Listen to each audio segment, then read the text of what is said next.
पंचायत का सीजन 2 2022 में आया था और सीजन 3 अब आ रहा है।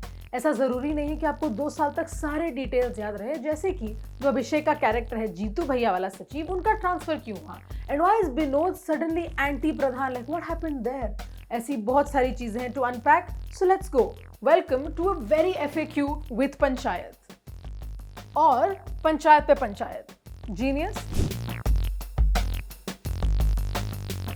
The idea for this came because office में सब ये शो देख रहे थे and they had some questions that they were asking each other. And since मेरे पास कोई काम धंधा नहीं है, I had watched season 1 and 2 to kind of give my review of season 3, or maybe that is my काम धंधा. Regardless, now they're going to ask me the questions they have from over there and I'll try to answer them to the best of my abilities. अभिषेक और MLA के बीच में exactly हुआ क्या था? Okay, this is a very long story, but let's get started.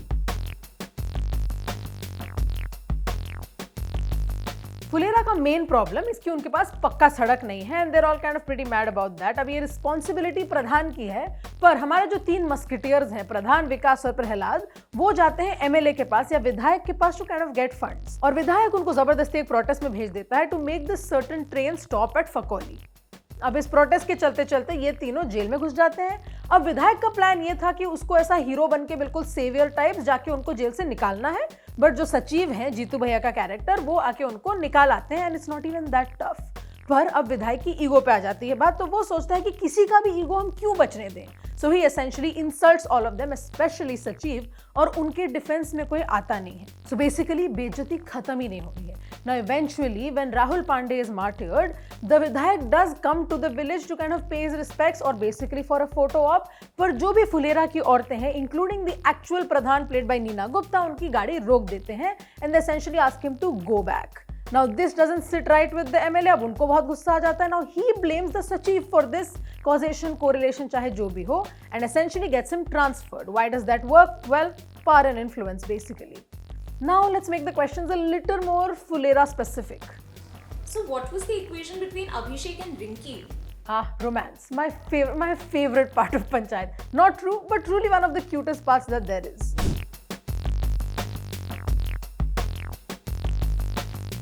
अब रिंकी के लिए एक रिश्ता आता है and Rinki has said no, उसको इस इंसान से शादी नहीं करनी है, but he just does not understand that no is no. इतना ही निहायती रेड फ्लैग इंसान है ये। He essentially just starts harassing her, says कि ओ मैंने हमारे लिए घर खरीद लिया है, like brother get a hint. Eventually, the Sachiv does step in and helps her kind of deal with this problem by pretending to be a cop. पर इसके अलावा भी उन दोनों के बीच में काफी adorable, comfortable सी chemistry starting से ही चलती आ रही है. And at this point now, they're kind of trying to just figure out and just tiptoe and dance around just the idea of being in a relationship. Season 2 में उन्होंने साथ में समोसे खाए थे with a chaperone. In season 3 they had समोसे unchaperoned. And by Bridgerton standards, that is a lot of progress. ये विनोद और बनराकस साथ में कब से हो गए? But why is he called Banrakas? यार वो है ही बनराकस यार। That is true. है तो वो बनराकस आदमी काफी। ये बात भी सीजन 1 में हमें जाके सुननी पड़ेगी। अभी जो पक्की सड़क नहीं बन रही है या जो भी प्रॉब्लम्स चल रहे हैं, there is an opposition that rises towards the Pradhan, Neena गुप्ता's character, and the प्रधानपति। ये जो opposition है is made by Bhushan aka lovingly known as Banrakas and his wife क्रांति देवी। अब इसमें विनोद कहाँ से आता है? He is honestly just a little guy, उसको अपने घर में टॉयलेट इंस्टॉल करवाना है, but because things keep going wrong, this keeps getting delayed। अब जो भूषण है aka Banrakas is listening to him and also kind of using him for his own agenda। और एक बात तो है, चाय की टपरी पे जो दोस्ती होती है ना, वो आई गेस सालों सालों तक चलती है, एंड उन्होंने अपनी दोस्ती को रिश्तेदारी में बदल दिया है, एंड काइंड ऑफ पॉलिटिकल रिश्तेदारी। और मंजू देवी और क्रांति देवी का क्या हुआ? Okay, this is my biggest complaint with season 3, that I didn't get to see more of this big boss level drama. इनकी राइवलरी तो चल ही रही है because you know like they're kind of political rivals, their husbands are political rivals, वो सब चल रहा है ड्रामा वगैरह। पर जो मेन पॉइंट ऑफ इशू है, main point of contention is चप्पल की चोरी। Because Manju Devi and Kranti Devi are essentially best buddies, they have matching chappal. Only thing being कि जो क्रांति देवी के चप्पल हैं वो नए थे, मंदिर के सामने से अब ये चप्पल चोरी हो जाते हैं क्योंकि मंजू देवी ने वो चप्पल पहन लिए थे। Now they find this out through a CCTV। But now the thing is, can't get caught क्योंकि सचिव is a little biased towards the Pradhan and प्रधानपति का family. वो क्या सोचते हैं, चप्पल लो और सीधा दीवार फांग के चप्पल को वापस क्रांति देवी के घर में डाल देंगे.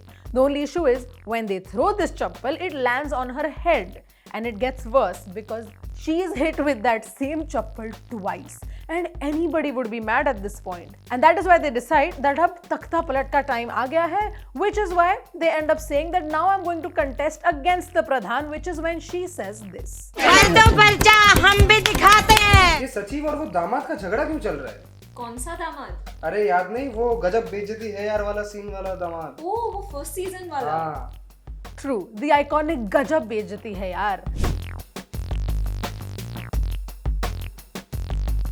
After much stress of being the Sachiv of Phulera, Abhishek finally buys a चक्के वाला कुर्सी and everyone knows how important those kursis are. पर अब फुलेरा में एक शादी हो रही है and it becomes a massive inconvenience for this guy, especially क्योंकि उसका जो ऑफिस स्लैश घर है वो बेसिकली दूल्हे और उसके दोस्तों के लिए रहने की जगह बन जाती है, खातिरदारी की जगह बन जाती है, but he still kind of doing everything. अब दूल्हे के नखरे और सचिव का इम्पेशंस दोनों साथ में बढ़ते जा रहे हैं टिल द दूल्हा सेज कि वो चक्के वाली कुर्सी मुझे चाहिए. Now प्रॉब्लम इज कि दूल्हा बोलता है कि इसकी पन्नी फाड़ दो और उस पन्नी को लेके इन दोनों के बीच में बहुत ही ज्यादा ड्रामा होता है, झगड़ा होता है, because Sachiv was really attached to that plastic that was around the chair. Another thing happens, the Sachiv ends up calling him an and that in Hindi is just somehow much worse. और उसकी वजह से पूरी की पूरी बैठक भी बैठती है and since that बैठक both of these people have just not liked each other and just keep on fighting. This is also honestly my favorite Panchayat episode. I do think this is the best Panchayat has to offer, so maybe go watch it again. It's season 1 episode 3 and I think also called Chakki Wali Kursi. Anyway, I hope that equips you and the people behind the camera enough to watch Panchayat season 3 without a lot of questions. But अगर फिर भी आपके कोई सवाल हैं, कोई connect नहीं बैठ रहा है and you don't have either the desire or the energy or the time to do a rewatch, put your questions in the comments and I'll try to answer them again to the best of my ability. This was Panchayat Pe Panchayat.